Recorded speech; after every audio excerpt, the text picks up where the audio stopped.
We're talking about a game that came out in 2003, and people are still saying it's one of the best rally sims ever, even compared to, all the stuff they're putting out now. So we've got a few articles here to help us unpack this. Okay. We've got one from Top Gear. They're calling it the best rally game of all time. So what's the deal here? Why is this game from, over 20 years ago? Yeah. Still so revered? Well, it's funny you mentioned that Games Radar review, because they actually called it too unfriendly to be any fun. Oof. Yeah, I mean, talk about a difference of opinion, right? Yeah. So I guess our mission today is to figure out why a game that was initially considered way too difficult is now seen as, this classic. Yeah, and just from glancing at these articles, it's clear this isn't your typical kind of casual racing game experience, right? Right. So, I mean, was it just ahead of its time? Did gamers back then just not, get it? I think that's definitely part of it. Okay. The whole gaming scene was just different back then. I mean, the big rally game in 2003 was Colin McRae Rally. Right. And that was all about,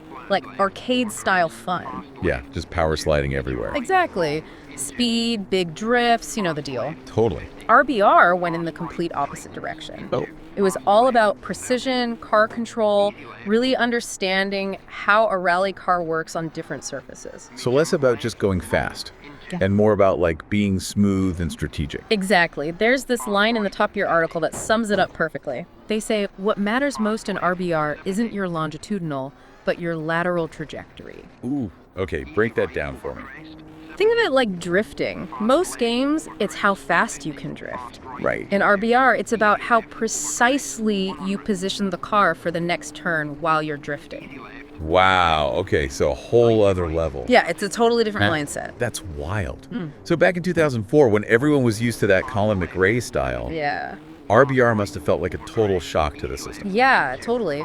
Games Radar even compared it to being asked to draw the ceiling of the Sistine Chapel on a grain of rice. Oh my A God. bit dramatic. Yeah. But I guess it shows how steep that learning curve was. For sure. But here's the thing, RBR actually had this really in-depth in-game rally school. Oh, really? Yeah, and Race Sim Central actually praised this. Interesting. They said it forces you to unlearn all those bad habits you pick up from those more arcadey racers. Right. And it makes you actually master the fundamentals of rally driving. So the game actually teaches you how to be a better rally driver. Yeah. Pretty cool, huh? That's really cool, but I can imagine that would be a lot for someone who's used to, just picking up a controller and flooring it. Oh, absolutely. It was intense. Yeah. But that commitment to teaching you proper technique, things like oversteer control and the Scandinavian flick, that's a huge part of why people still hold RBR in such high regard. So it wasn't just about being hard for the sake of being hard. Yeah. No. It was about being authentic, Exactly. Like a virtual rally instructor pushing you to be better. to your absolute limits. So in a way, the difficulty was kind of the point. Yeah. It wasn't punishing you, it was like making you a better virtual driver. Exactly. And as sim racing has become more popular, people have really started to appreciate that. Right. That makes a lot of sense. They crave that depth, that challenge. Yeah, totally. So we've talked about, the difficulty, the realism, but what about the technical side of things? Oh, yeah. Race Sim Central called the physics astounding. What made them so different from other racing games at the time? So back then, even a lot of the games that called themselves simulations, Yeah. they were using pretty simplified physics models. No. RBR took it to a whole new level. How so? They had individual wheel physics. Oh, wow. So imagine you hit a patch of ice with just one tire. Yeah? In RBR, you would actually feel that loss of grip and have to react accordingly. That's crazy. Yeah, and that, combined with how they did the weight distribution, it meant the car handled super realistically. So you couldn't just muscle your way through a corner. Nope. You actually had to think about weight transfer, grip level. All of it, all those real world factors. Wow. And then on top of all that, you've got the damage model. Okay. And we're not talking about little scratches here. Right. RBR used a vertex-based damage model, which means the car's actually deformed based on how you hit things. Oh, wow. If you had a fender bender, it could actually rub against a tire, mess up your suspension geometry. And the damage didn't just magically disappear. Oh. It stuck around, even after repairs, adding another layer of realism. Okay, this game sounds intense. I'm starting to see why some people might have found it a little unfriendly back in the day. Yeah, for sure. I mean, it sounds like it really punished you for mistakes, but in a way that was True to the sport. Yeah, that's RBR in a nutshell. Simulator first, game second. It wasn't afraid to be tough, to demand your full attention. But, I mean, as we've seen, that commitment to realism has earned it a pretty devoted following. Oh, yeah. And that reputation is one of the best rally sims ever, right? Right, and that brings us to another key part of its legacy. Its staying power. Okay. Even now, in 2024, this game is still going strong. Yeah, I'm curious about that. Yeah. What's kept RBR going all these years? Well, they haven't released any new versions, right? Right. The last official update was back in 2005. Wow. But that's where the modding community comes in. Top Gear called RBR more of an engine than a game because the modders have been so active. Wow, so they've been keeping it alive. They've added new cars, stages, they've even completely overhauled the physics to make it more modern. So you could almost say that RBR isn't even a game anymore. It's more like a platform. That's a really interesting way to put it. Yeah. And I think it's a testament to how strong the core design of RBR is. And of course, to the passion of the modding community. Right. And speaking of modding, there's this one mod that keeps popping up. Yeah. Rally Sim Fans. Oh, yeah. What makes that one so special? It's basically the definitive RBR experience in 2024. Okay. It's not just about adding stuff. It's about, refining every aspect of the game. So we're talking more than just a few new cars and tracks. Oh, yeah. Way more. Think of it like taking a classic car and restoring it with all the best modern parts and technology. Okay. Rally Sim Fans adds, hundreds of new cars from all eras of rallying, each with super accurate physics. And then there's the stages, hundreds of them, all based on real-world rally locations, with insane detail, dynamic weather, the works. Wow. They even redid all the sounds, so the cars sound incredible. That's amazing. And the environments feel even more immersive. You've convinced me. I need to check this out. You should. It sounds like the modding community has basically taken ownership of RBR, in a good way, of course. Absolutely, and that just goes to show you how strong that original game is. Right. I mean, if the core experience wasn't there, Yeah. no amount of modding could save it. That's a good point. It also makes you wonder, what if the original developers had kept supporting RBR? Yeah. Imagine what they could have done with today's technology. Right. A modern RBR built from the ground up with all the bells and whistles. Okay, let's not get ahead of ourselves, but that is a pretty tantalizing thought. It is. But for now, we've got this 20-year-old game Yep. that's still considered one of the best rally sims ever, thanks in no small part to, its dedicated community. It really speaks to the fact that great game design can stand the test of time. Absolutely. So we've covered the history, the physics, the whole modding scene. Where do we go from here? What other rabbit holes do we need to jump down to really get this whole RBR phenomenon? Well, we haven't really touched on the actual experience of playing RBR yet. Oh, right. What it feels like, sounds like. Yeah. Right. Race Sim Central was super impressed with how the game captured the sights and sounds of rally. Yeah. Does it actually feel like you're out there, Dodging trees and flying over crests. Exactly. And for the time, they thought the graphics were really impressive, called the stages visually stunning. Okay, so we're not talking PS1 era graphics here. No, they said the textures were photorealistic. Okay. And they were big fans of the, detailed scenery and all the environmental effects. Okay, give me an example. Think about the vegetation swaying as you drive past. Right. Or dust clouds billowing up behind you. Or even things like birds taking off as you go through a forest. Oh, wow. So they really thought about the details. Yeah, and it all adds up to this feeling of actually being there, which was, pretty groundbreaking for 2003. Right, because back then, a lot of racing games were still kind of, Facing. Yeah, visually speaking. Yeah, exactly. And it wasn't just the visuals, though. Okay. The sound design was a big part of it, too. How so? Well, the engine noises were really realistic. You could hear the gravel crunching under your tires. Nice. And they had all these little ambient sounds of nature that just really put you in the moment. Okay, but I think I read somewhere that there were some criticisms of the sound, something about the engine noises all sounding the same. Oh, you're right. Yeah. Race Sim Central did point that out. Okay. They thought some of the cars sounded a bit too similar. Yeah. They were missing that unique character you get from different engine types. So, again, kind of nailing the big picture realism, but maybe missing a few finer details. Yeah, it's a fair point. Yeah.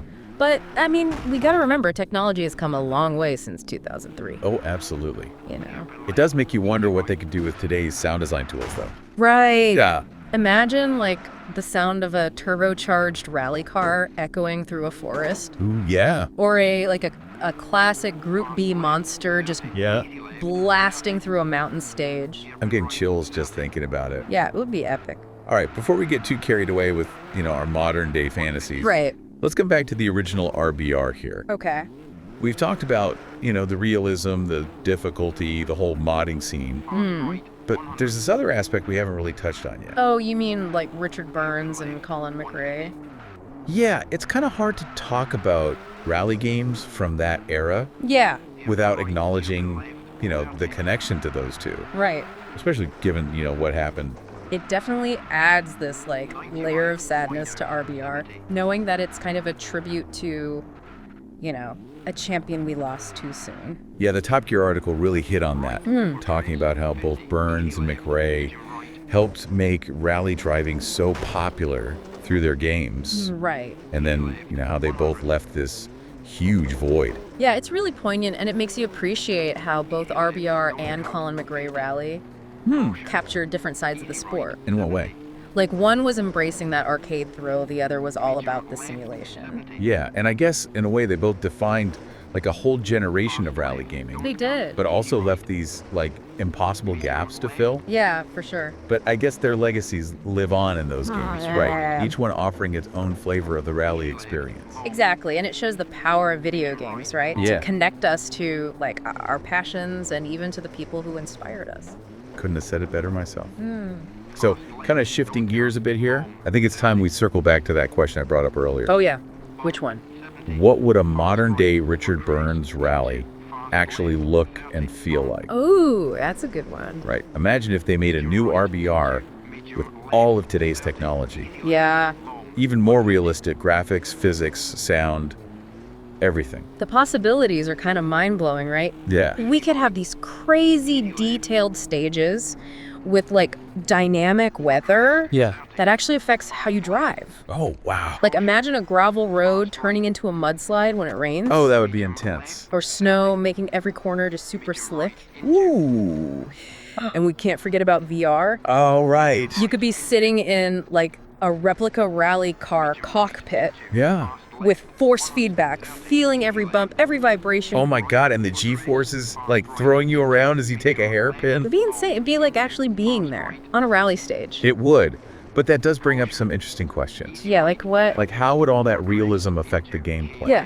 Right. Because part of what makes the original RBR so special is that, hardcore difficulty. Yeah. But, I mean, is there a risk that too much realism could make it, like, not fun for some players? It's a tough balance. Yeah. Because that unforgiving nature, that's part of RBR's DNA, That's what separates it from all the other racing games. Yeah. And it's what draws in those hardcore sim racers. Right. They want the most authentic experience possible. Exactly. But, I mean, if it's too difficult, yeah. you're going to scare away a lot of players who are used to more, Casual games. yeah, more forgiving experiences. For sure. So a modern RBR would have to find a way to like capture the essence of the original while also being accessible to a wider audience. Right, like how do you thread that needle? Or Maybe they it's could like- have different difficulty levels or driving assists, things that help you out, but you can turn them off as you get better. Yeah, like training wheels for rally drivers. Exactly. That's a good idea.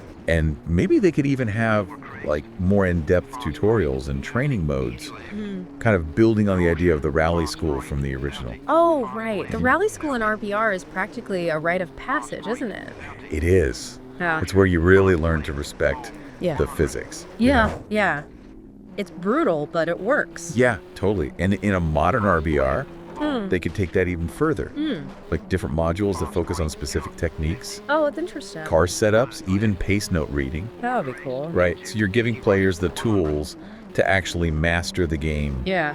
without, sacrificing that core realism. Because, let's be honest, a modern RBR that's just another arcade racer Yeah. with the Richard Burns name on it, Yeah, that wouldn't be doing the legacy any justice. right. It needs to stay true to its roots. That challenging, rewarding experience, Exactly. Pushing you to your limits as a driver. Exactly. And I think that's something that would still resonate with gamers today. I think so too, yeah. In a world full of games that are all about, like, instant gratification, there's something really appealing about a game that demands your full attention. Right, and rewards you for your dedication. Yeah. It's a nice change of pace. Yeah. You can't just button mash your way to victory in RBR. Right. You have to earn it. And that sense of accomplishment, that's what makes it so special. It really is. So I think one of the big takeaways here is that RBR is more than just a game, it's an experience. It's a simulation that captures like the true spirit of Rally. Yeah, with all the challenges and rewards that come with it. Exactly. And I think it proves that even in today's world, Yeah. where everything's about accessibility and instant gratification, Right. there's still a place for a game that, demands respect and rewards those who are willing to put in the work. It's a refreshing change of pace. Yeah, it really is. But I think for a lot of people, the idea of playing RBR, even with all the mods and enhancements, it's still pretty intimidating. That's true. It's still got a pretty steep learning curve. Yeah. So maybe we should talk about what makes it so challenging. Okay. And why it's worth pushing through those initial frustrations. Yeah, because I think that'll help us answer the big question. Why is RBR still so relevant in 2024? Right. And more importantly, what can we learn from its enduring legacy? Exactly. Okay, so let's get down to it. We know Richard Burns' Rally is tough, but why? What makes it so hard, even for people who are already pretty good at racing games? I think it boils down to that hardcore dedication to realism. It doesn't try to hold your hand or anything. It just throws you in the deep end and says, figure it out. So it's not just about having quick reflexes No. or memorizing the track. You really got to understand how a rally car works in all sorts of conditions. Yeah, that makes sense. And that's something a lot of racing games today have kind of moved away from, Yeah. They're all about giving players a quick thrill. Right, instant gratification. Exactly. Well, that about wraps up our deep dive into Richard Burns' Rally. It's been a blast. Until next time, keep those wheels turning.